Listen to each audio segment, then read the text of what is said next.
All right, we are live on the Redbird Rush Hour. Matt Pauley, Kevin Wheeler with you here. And obviously, we've got some news to break for you here. And actually, the Chicago White Sox just broke this news. But tonight's game is going to be rained out. Can I do like a breaking news sounder? Yeah. Yeah. That was great, Matt. Good job, buddy. But the White Sox just announced a few minutes ago that tonight's game is postponed due to rain. That means a straight doubleheader tomorrow. So the first game was already scheduled for 1:10 p.m. That will continue to be the case. And then the second game will follow immediately afterwards.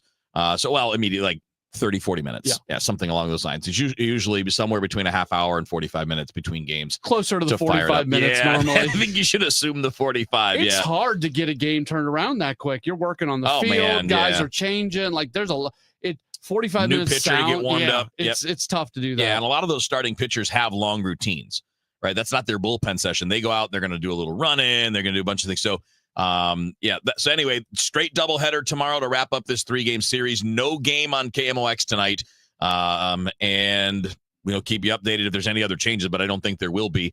It doesn't sound like rain's a problem tomorrow in Chicago, but, we will cross that bridge when we get to it. But for now, no game tonight. That means we go till 6 o'clock here in the Redbird Rush Hour. And that means that Matt Pauley has Sports Open Line tonight. And you got Bernie Miklasz jumping in late. Yep, he was going to be on tomorrow, but now no show tomorrow, so we'll move Bernie to today. Nice. Yep. Plenty to talk about across the board there. If you're tuning in on the stream, you're on Facebook, YouTube, or Twitter, just send us a message if you want to talk about anything. It can be something we're getting into. It can be something we're not. We're happy to always get into the exchange. And if you're not on the stream, first of all, shame on you because you could stare at us while you're listening. But if you are just listening on the radio, which is, of course, fantastic, thank you for doing that. You can always text 314-436-7900 if you want to be a participant in the show on anything. So the news is out of the way. We got a lot to talk about today, as always. And we'll get into, again, a number of things. But I kind of wanted to start with a question that we're seeing a lot around town because we're 5 weeks away from the trade deadline, right? It's a little more than that, but not much. It's between 5 and 6 weeks from the trade deadline. But we're in that position now where we're wondering what the team is going to be, right? The question that we're hearing a lot, the question that we're getting a lot, I know I get it from friends and neighbors and things, is are you going to be a buyer or seller? And certainly there's a scenario where you're automatically a buyer. Let's say you go on another big run. You go on another 18-5 run and you're 9 games over 500 and you're clearly in it. Well, okay, that's certainly a buy. If you completely collapse and you're 12 games out and you're under 500, you're probably a sell without the buy. But my position today that I want to get into, and I'm going to throw it at you, Matt, and anybody else chiming in, feel free. I don't think that's the correct framing of the question. Mm-hmm. The question should be, what are they going to buy and what are they going to sell? I think they need to do both. Yeah, so generally speaking... Assuming you're not totally out of it. Right. Generally speaking, I don't like the buy-sell conversation because, as you just pointed out so well, Kevin, the question answers itself based upon where you're at the trade deadline if you are in either of the extreme situations. Yeah. So why are we talking about should you be a buyer or should you be a seller when we're having it at 5:10 in the afternoon on June 18th? Like to me, that's a kind of a dumb talking point. But I think the larger thing, and this is what you're getting into, is how do you use the opportunity that is the trade deadline to help your team this year potentially and next year and moving forward? Yeah. There are certain points in the calendar year where you have an opportunity to make some roster changes.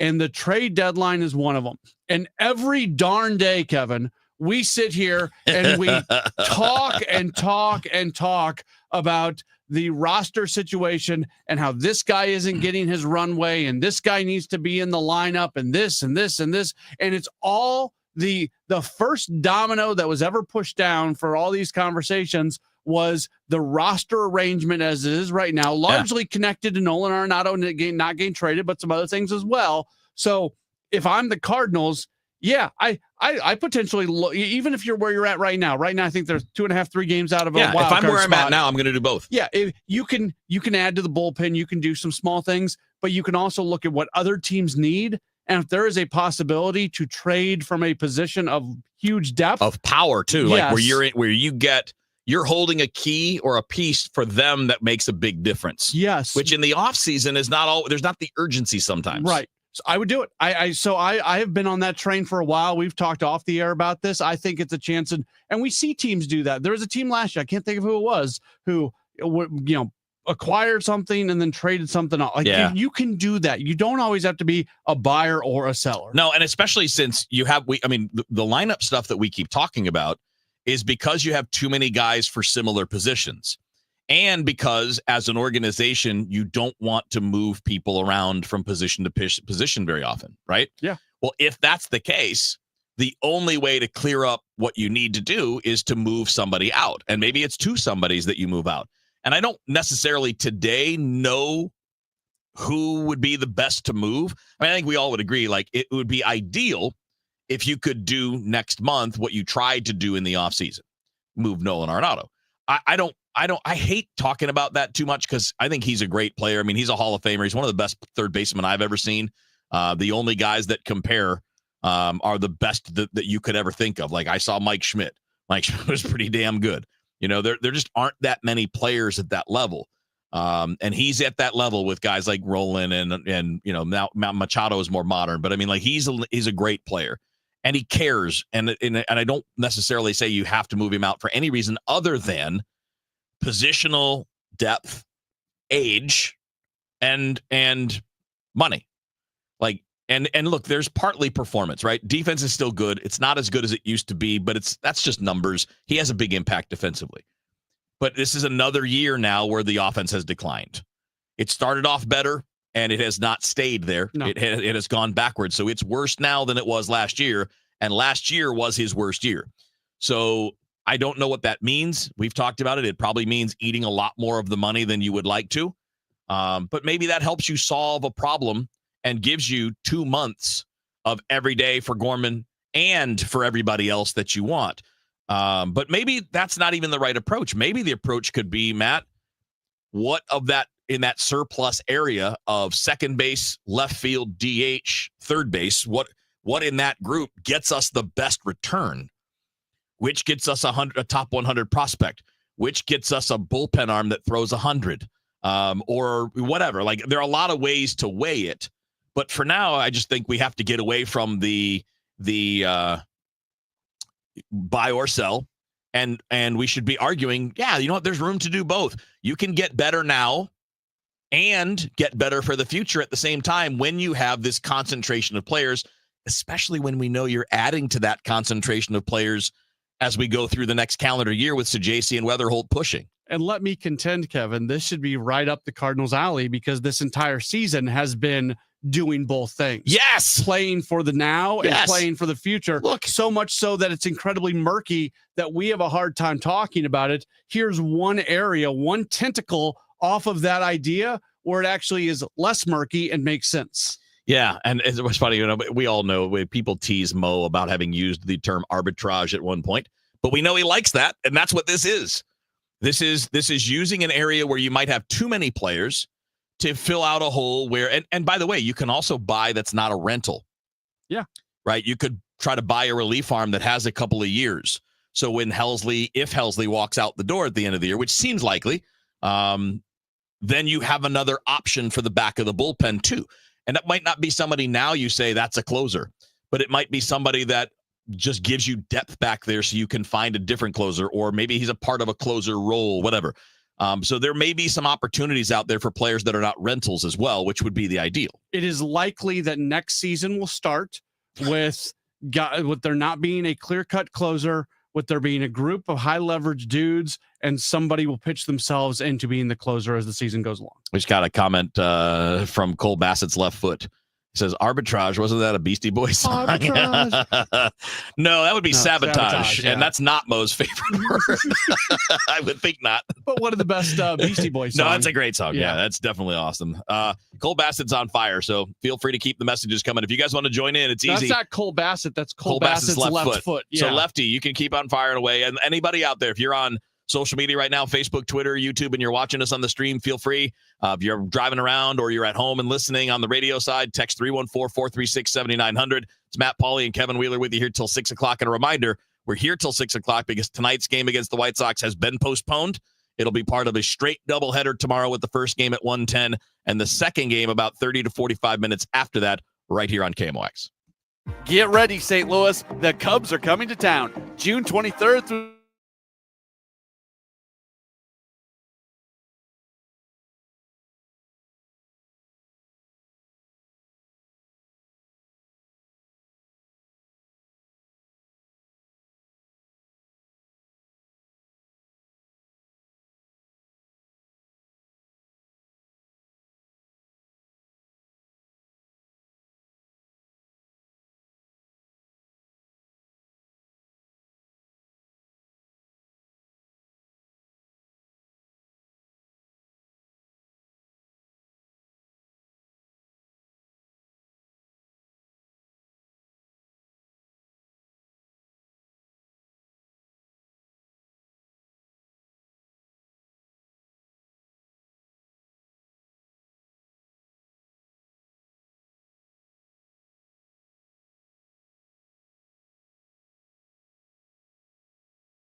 signal issues there causing the delays on Manchester. We're sponsored by the Penn Mutual Life Insurance Company. At Penn Mutual, we believe that life insurance is the central part of a sound financial plan and that it can make an enduring impact for generations to come. Talk to your independent advisor or go to pennmutual.com/STL. Penn Mutual, trusted for life. I'm Frank Lett of the MichaelScoringOutlet.com Traffic Center. You're listening to the Redbird Rush Hour on 104.1 KMOX.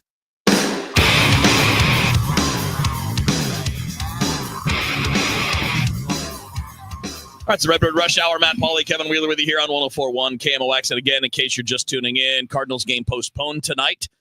So they will play a straight doubleheader tomorrow in Chicago, 1:10 for the first game. Second one, let's just call it 45 minutes after that. So that means we go till 6, and then Matt Pauley has Sports Open Line till 8 o'clock tonight. We don't get many traditional doubleheaders in Major League Baseball. No, Let's teams go. hate them. Let's Teams go. hate them. But, and look, I'm sorry, this is going to be a shot at the White Sox, but it is what it is. I don't think they have any concern about selling tickets for 2 games. They're lucky if they get anybody for 1 game. Yeah, they announced 16,000 yesterday. Oh, and it was probably 5. Yeah, so you can double that crowd, and you're still fine. Yeah, absolutely. So we're kicking a bunch of things around. We got more topics planned, but again, we're happy to just kind of keep throwing things back and forth with you. So if you're on the stream watching and you're on Facebook or YouTube or Twitter, again, feel free to throw in a question, a comment, an opinion on anything we're talking about, whatever you want to go. If there's something we haven't brought up and you want to talk about it, we're happy to do that. 314-436-7900 is fine if you just want to do that on the text line while you're listening to us old school on the FM dial. Or I guess it works on the AM dial too. But either way you're listening to us and not streaming, you can text 314-436-7900. So on Facebook, we got Tommy Cross watching us. What's up, Tommy? Says, don't you have to trade Helsley, Fetty, and Matz at the deadline because none are coming back next year? I don't think you have to. no. I mean, it depends, right? I think that's kind of the point. If you're in this position, I would not trade Helsley. If you're in this a little bit above 500 or you go on a little bit of a run, well, then no, I'm gonna let that play out. Now, what I'll tell you, I would trade Fetty at that point if I get a decent offer because that would open up the door for me to give McGreevy more opportunity that I think, and I don't think that's a big drop off. And look, Quinn Matthews was great again today. And he's trending in the right direction. Tekoa Roby has moved up to AAA. Those things could change. Those guys could get hurt. So there's a lot that can go differently between now and 6 weeks from now. But as things stand now, I would be open to trading Fetty at the deadline, even if I'm good, even if I'm trying to stay in it. But I don't know that I can afford to do it with Helsley or Matz, although I'd trade Matz too if it was the right offer. But it's got to be something that really benefits me. It wouldn't be just because they're leaving. Yeah, so if this team has a legit chance of being a postseason club, I think Matz has a bigger role on postseason success and a run to the postseason than Fetty does for the exact reasons that you mentioned. There's an argument that Fetty might not be in your playoff rotation. That's a positive. And it would probably be, 2 of the 3 between him and Michaelis and Palante, depending on who's pitching well at the time. And he's having a nice season. Yeah, he's been all right. He's got a 3.65 ERA. I'm not yelling or screaming about his performance. I don't think his trade value right now is what it was when the season got started. No. If there's an opportunity to make a move there, I'm fine with that. The only guy of those 3, though, that you're going to get the qualifying offer to Helsley, is Ryan Helsley. And I think he would reject it. So at least if you keep Helsley, you're probably still going to get something for it because you're going to see a draft pick. If you don't trade Fetty or Matz, you're accepting the fact that those guys are going to move on and you're not going to see anything for it, which it might be worth it if those guys help you get into the postseason. Right. And to be clear, so to go along with Tommy here, if you're 10 games under 500 at the deadline, then yes, I want to trade all 3 of those because I will get more for Helsley at the deadline than that draft pick will be. Think about the right? trade. Yes. Yeah. But that's only if you're in this spot, if you're hovering around 500 or a little bit above 500, well, I'm going to hang on. Because unless somebody blows me away, I'm kind of if somebody's going to give me the Godfather offer, that's a different thing. But I mean, I'm not sure that's going to be there. I think 2 years ago they did big time selling at the deadline, and right now the only 2 guys that they got that it seems like still have a chance to really make an impact at the big league level are Thomas Ajacey and Tekoa Roby. Yeah, some of the guys that they acquired at the deadline, they're not even in the organization anymore. So sometimes we make this big deal of, you're getting this prospect and this prospect. If you're talking about guys who are outside of the top 100, sometimes out of the top 50, like even top 20 prospects don't always hit. So we can sit here and say, you got to trade Eric Fetty. You got to get something for him. Well, Eric Fetty's not giving you a top 100 prospect. So there is a very good probability that you are trading Eric Fetty for what eventually turns into nothing. Or what is similar to what you already have in your system. Yeah. And that's why, again, it all depends on where you are. If it means, again, if you're 10 games under 500 and you're like, somebody offers you a 19-year-old lottery ticket who throws 98, I'd probably take that. Yes. Even if he's not a top 20 prospect in that organization. I'm like, okay, that's worth a gamble.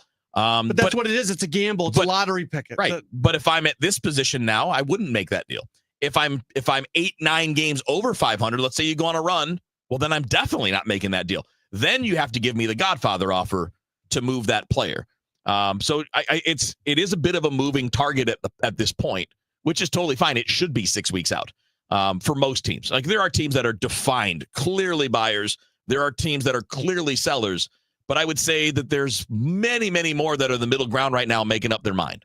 Cardinals are one of those teams. Mm-hmm. And again, there's going to be, I think, an opportunity for both things to happen, to fill a weakness or two, ideally with a non-rental, and also move some players that could have some value. And again, the guys that are going to have more value are going to be guys with multiple years of control, right? I mean, again, probably guys you don't want to move, but you got to move some of them on the offensive side.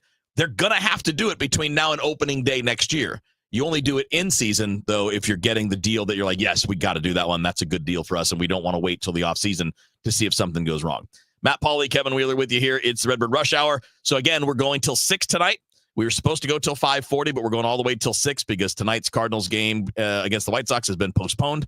That means Sports Open Line will follow this show from 6 until 8. And, of course, we'll have a straight doubleheader here on KMOX tomorrow. Another RX Watch, brought to you by Onder Law. There's a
All right, back in on the Redbird Rush Hour. Matt, Pauley, Kevin Wheeler with you here. I know some of you guys were telling us that you couldn't hear us on the stream. Don't worry, we're fixing it. And if you're on the radio side, well, you're hearing us no matter what, because that's nice and easy.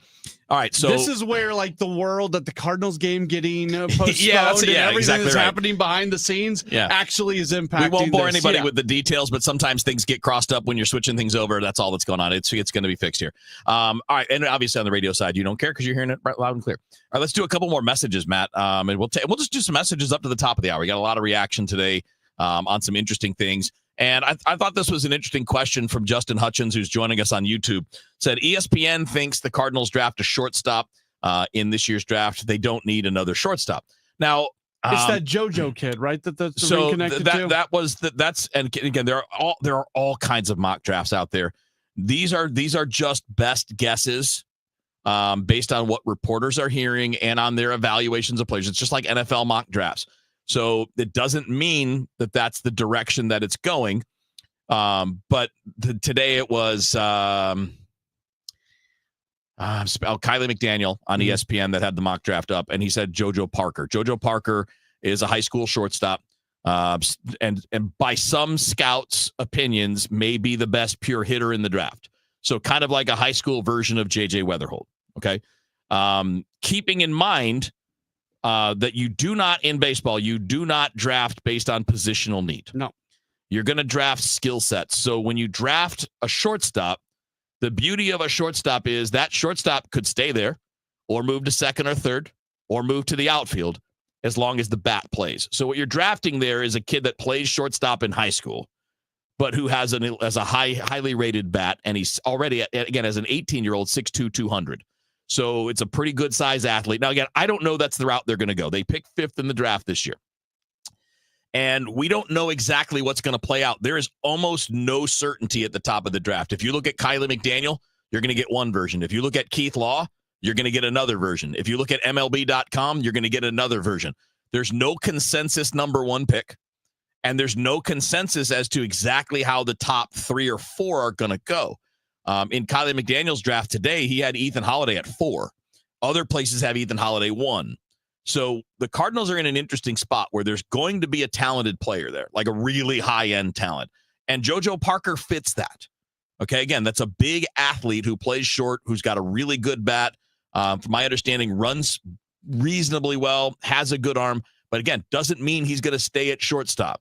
It never means that. The Cardinals didn't draft J.J. Weatherholt to play shortstop. Right. They drafted him to hit, and they will put him somewhere on the field based on that hitting. And it's kind of the same. So in the draft, don't worry about that. Now, there could be some questioning about should you maybe take a college arm? There are a bunch of guys that could be there. Cade Anderson has got some helium. Maybe he's going to be the number 1 pick. Jamie Arnold, those are both college lefties. They could both be top draft, like number 1 pick. Liam Doyle from Tennessee. There could be 3 college lefties in the top 3 picks. And one of those could also be there for you at 5. And Ethan Holiday could be there for you at 5. And by the way, that's the only guarantee I would make you. And if Ethan Holiday is there at 5, the Cardinals will take him. And the one quick thing I would also say is when we're talking about high school kids, first off, the best athletes in high school teams are always playing shortstop. That's for the most part. Yeah. The other thing is there's a big difference between taking a high school shortstop and taking a college shortstop. For sure. Yeah. If you're taking a college shortstop right now and you've got Wynn and Weatherholt set up, that he's blocked very soon. Yeah, but you obviously think of him as something else. Like if he's the best hitter, take the best hitter. If we're talking about a guy who's coming out of high school, he's years away. Like that's not even a consideration. No. And there's another shortstop that I think Keith Law had them taken named Reggie Willits out of Oklahoma. You remember, Eli Willits. His dad was Reggie Willits, who was a speedster for the Angels. Never hit much. Well, his son is a shortstop who's elite. So obviously keep an eye on it. Don't assume anything is for real. And then we'll talk about it when we get there because mock drafts in baseball are even less predictable than mock drafts when it comes to the NFL or NBA. It's just not an easy thing to handle. So we're going to get a quick update from Matt Pauley. He's just going to make a quick announcement on the Cardinals postponement. We'll get back to you. It is 5:45 across the Cardinals radio network. The Cardinals and the White Sox will not be playing tonight. The game has been postponed because of bad weather. It's going to be made up as part of a traditional doubleheader beginning at 1:10 tomorrow afternoon. That means coverage begins at 12:15. No Cardinals baseball tonight. Cardinals coverage begins tomorrow at 12:15 across the Cardinals radio network, powered by Gray Bar.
southbound on Highway 64. Not bad crossing the Boone Bridge. Now, you're going to run into a pocket of volume, though, once you hit 364 in a pocket of volume out towards an accident near Prospect. That's just past Lake St. Louis. I'm Frank Led in the MichaelsFlooringOutlet.com Traffic Center.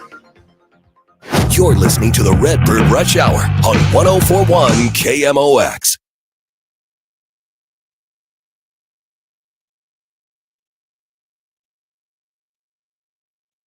Computer froze. What are you going to do? Back in on the Redbird Rush Hour on 1041 KMOX. Matt Pauley, Kevin Wheeler with you here. Till the top of the hour, Sports Open Line coming up 6 until 8. So it's an impromptu Sports Open Line, but you pulled it together, Matt. You got a few good people popping in. Yeah, Bernie's going to be on. And we have a bit with our good friend Joe Roderick. Yeah. Anytime there's a Cardinals rainout, he is a guest on Sports Open Line. It has started organically where we were just realizing that we were having him on a lot. So now, if the Cardinals get rained out, the first message is to Joe to have him come on. All right, so you got Bernie and Joe Rod in the first hour. Yep. Looking forward to it. So we'll see if anything else, but obviously a lot of Cardinal talk. Yeah, I mean, look, that's what we do. We're the home of the Cardinals. We talk a lot of baseball. All right, so let's continue on. And do we have anything on the text line? Because I haven't asked you that yet. I know we can see the chat. If you're on Facebook, Twitter, YouTube, just comment right where you're watching, and you can throw it in anytime you want. 2 messages. Right. First off, from the 314, somebody's very upset that we say velo and not velocity. Oh, well. Very important. Idiot. Now, unless you're being a smart ass, it's fine. But, like, come on, man. Like, why do I need this? We shorten words all the time. Yeah.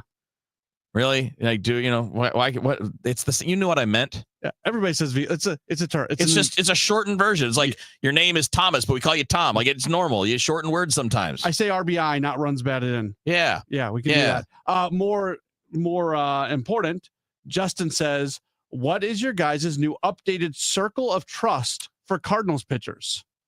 Ooh, starters, relievers. What are we looking at? We've talked a lot. At least I've talked about. I think we've talked about it on this show, but it all kind of runs together.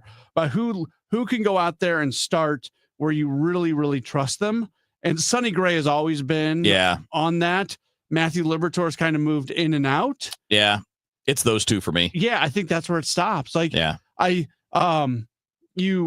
you love the season that Miles Michaelis has put up based off the numbers that he had the last 2 years.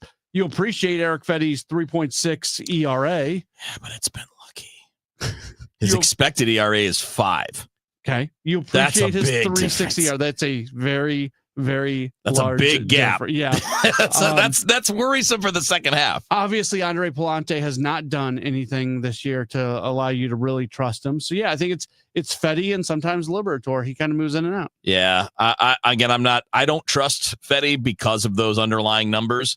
And they're not perfect. So I'm not saying that he's definitely going to fall back, because last year, I mean, if you look at Fetty last year, the underlying numbers matched his real numbers. Yes. So there wasn't this big difference. His actual ERA last year was 3.30, and the expected based on quality of contact and all that was 3.91. That's not that far off. 365 to 498 is a big difference. And this is where you got to get into the weeds a little bit, but I think it's important weeds because of luck and things like that. You can have a guy who performs at a certain level 1 year, performs at a different level the next year, and you can look at the overall numbers and say, oh, you know what? It's pretty much the same, where it's not. Eric Fetty is not performing to the level that he performed at last year, despite the fact the ERA that there's is not close, a huge, 3.3 to 3.6 is not a big change in ERA. Yeah, and then you look at Palante as an example. Like last year, his expected numbers were actually better than his real ones. Right. And that was actually true in 2023 as well. This year, it's also true. It's just not as true. You know, his expected ERA is better than his real, but it's 4.33 compared to 4.83. So again, and those things aren't perfect. They're just kind of guideposts, right? If you're trying to figure out if what someone is doing is sustainable, results have luck built in. Mm-hmm. Because generally you have a little bit of bad luck and a little bit of good luck. Look at Ivan Herrera. He just talked about this last night. Yeah. He had 2 hits that were like 78 mile an hour off the bat. Like they should be outs. Those are outs 80% of the time, but they weren't. He got lucky. He also got bad luck on a ball that could have been a home run that was robbed. Right. So, and he said barrels were overrated. Right. Yeah. I think he was being a smart ass because he's really good at getting barrels. Yeah. But the point is that, like, the result itself is partially luck, good or bad. It doesn't necessarily hurt you. It might help you. The things that are not lucky are things like a pitcher missing bats. That's not luck. Over time, that's a skill. That tells you about their stuff. It tells you about what they're able to do. For a hitter, Getting barrels matters. Hitting the ball hard regularly matters. All like your strikeout rate matters. So those are all the things that are baked in when you look at it. So I know people kind of hate some of the StatCast data and whatever, but it's all about how you interpret it. It's not about saying this is definitely going to go bad or go better. There is no definitely, but it can give you an indicator of what's more likely. And it definitely happens sometimes where you put together a fantastic season of underlying numbers, and for whatever reason, you have a really unlucky 162 games, and the baseball card numbers absolutely just never happens. look good. Yep. Yeah. And you'll have opposite years where things don't go great, and you're fine. You win games for whatever reason. You have lucky outbursts. You get timely hitting, whatever. And by the way, as a tip, since I know nobody in my main fantasy league, the one I care about the most, nobody is listening. I use these things to help with fantasy numbers. And why do I find more guys on the upswing than others? Because you look at the underlying. I'm looking at the underlying stuff, and I make trades, and they're like, why do you want that guy? I'm like, I don't know. I just like him. And then I'm like, no, I really see something that I want. And I finish in the money every year. So last night, Lars Nootbaar had an offer, but you know what he had? He had 2 exit velocities at 98 plus. And eventually that'll work for you. That is a step forward for Lars last night. Yeah. I know it's not a step forward in the box score, but I feel so much better about what Lars Nootbaar did yesterday because he hit the ball hard. I wouldn't feel better about him if he had 2 duck fart singles. Right. Yeah. 2 little bloops that fall. And that doesn't mean he's better. It just means he got lucky. And that's what we're talking about. All right. Good times, man. Yeah. We got a little extra show today. You've got 2 more hours coming up. Bernie Miklasz in about a half an hour. Joe Roderick after that, talking baseball with Matt Pauley on Sports Open Line coming up after the news here on KMOX. I'm Ed Evans, CEO of Consumer Cellular. No, we're not one of the big guys. Truth is, we